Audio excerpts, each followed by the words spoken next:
தமிழக வெற்றிக் கழகத்தை பொறுத்த வரைக்கும் விஜய் வந்து ஒரு சோசியல் மீடியா இன்ஃப்ளூயன்சராக மட்டும்தான் அந்த கட்சிக்கு வந்து அவர் பயன்படுறாரு.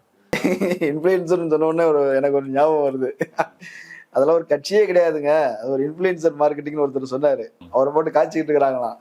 அது உண்மைதான். அது நீங்க இன்ஸ்டாகிராமில் வந்து நீங்க வந்து சில ஆயிரங்கள் அல்லது ஒரு மில்லியன் பின்தொடர்புகள் இருக்கிறாங்க அப்படின்னு சொன்னா நீங்க ஒரு இன்ஃப்ளூயன்சர். உடனே என்ன செய்வாங்க, மார்க்கெட்டிங் டீம் வந்து வரும், இந்த ப்ராடக்டை வந்து நீங்கள் கொஞ்சம் லான்ச் பண்ணுங்கள், இவ்வளோ ஆயிரங்கள் தாரோம், இவ்வளோ லட்சங்களில் தாரோம் அப்படின்னு ரேட்டு பேசி இது பண்ணுவாங்க.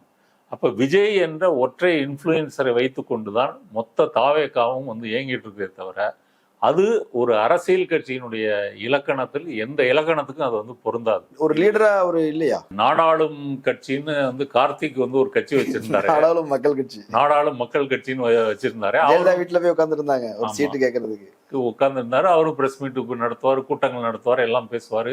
தென் மாவட்டங்களில் சில கிராமங்களில் வந்து சாதி சார்ந்த ஆதரவெல்லாம் அவருக்கு வந்து இருந்தது.